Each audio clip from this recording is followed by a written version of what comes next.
Good morning, ladies and gentlemen. Welcome back to the Shadow and Sun Show, and welcome back to, you guessed it, another ARDUIN review. This time, it's the Rancid Maw. This tiny little booklet comes from the Portal to Adventure / the new ARDUIN trilogy. I don't know if this one's going to be available anywhere else. We'll have to check with Emperor's Choice to find out about that. But it's maybe about 8, 10, maybe 12 pages, and it comes with an artifact card and a new monster card that also serve as handy dandy bookmarks. And what it did was it took the dungeon, the example dungeon from the original volume 1 of the ARDUIN trilogy, and actually stocked it. I think there's only, let's see, maybe 20, 30 rooms that are stocked.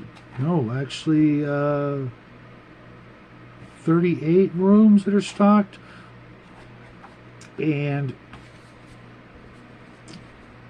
as you can see from the map, there's far more than that many rooms in this dungeon here, but it leaves a lot of room for the GM to stock it with its own stuff. Now, this is a very, very high level dungeon. It doesn't actually say, oh, it says 8 levels, 8 plus. Yeah, if you've got about 12 or 13 of them, maybe. This dungeon is like Dracula in space. Incredibly dangerous in some places. There's actually, I was surprised, this one's not as bloodthirsty as some of the stuff that they've done recently. And real quick note, the production quality on all the new digest books from the Kickstarter are done on this linen paper where you can actually see the threads in the paper. It's like looking at a new dollar bill. This stuff is going to outlast all of us. Provided you don't use it as a coaster for your coffee cup or an ashtray or anything crazy like that. I'm betting that it probably doesn't even catch fire that easily. I'm not going to test it to find out because it's far too fun and interesting. It's also got some new artwork. I don't see the artist's name, but I probably missed that. But it's also got a couple of really handcrafted little nods to not just ARDUIN, but Barrows in Borderlands and the Lost Dungeons of Tannisborg. I'm going to leave it at that, but it's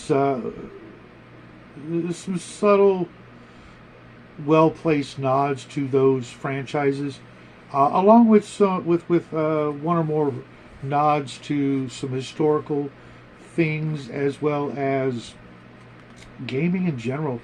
There were a couple of instances, I want to say, in here that reminded me that they were all gamers who worked on this. And this one was actually written by George DeRosa, Matt Tapp, and Dave Licata from Emperor's Choice and Barrows in Borderlands. They actually worked together to write this. Now, mind you, again, it's only 28 rooms, but there's also a huge amount of random trap possibilities, traps that are probably more dangerous than the actual monsters in here, which is saying a lot because there's 20 and 30 hit die creatures in here to test the mettle of your party members.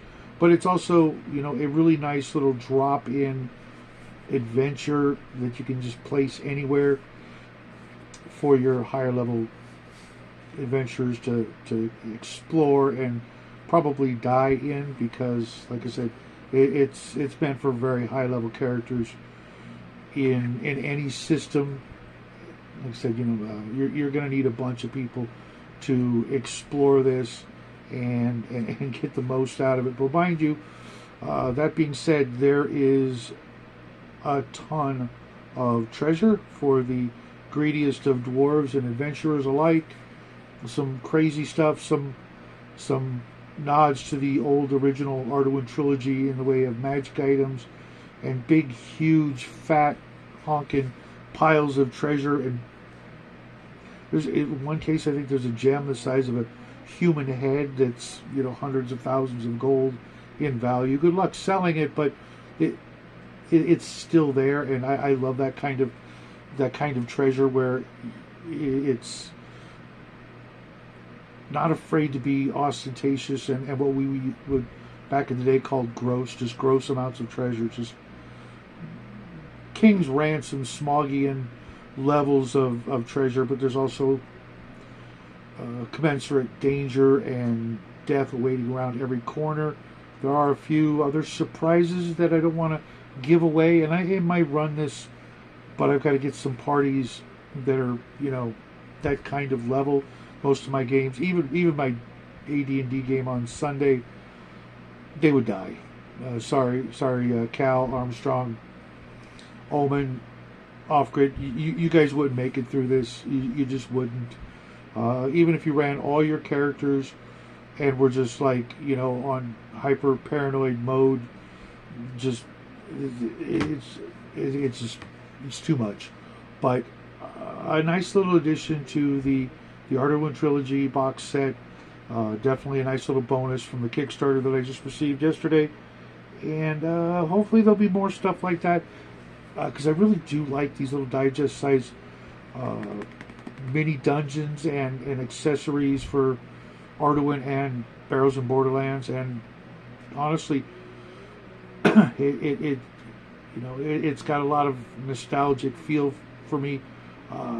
Not because of the white box or white box original OD&D, but from Arduin, because I carried my trilogy around everywhere I dungeon mastered, and having those little books off to the side, players going, what's that?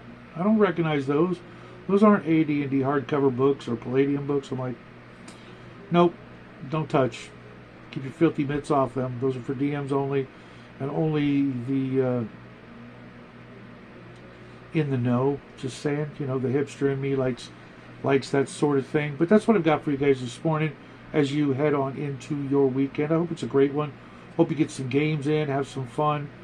The weather's about to turn for the better. Spring will be around just a couple of weeks, maybe, I'm thinking. At least where I live. Hopefully where you live.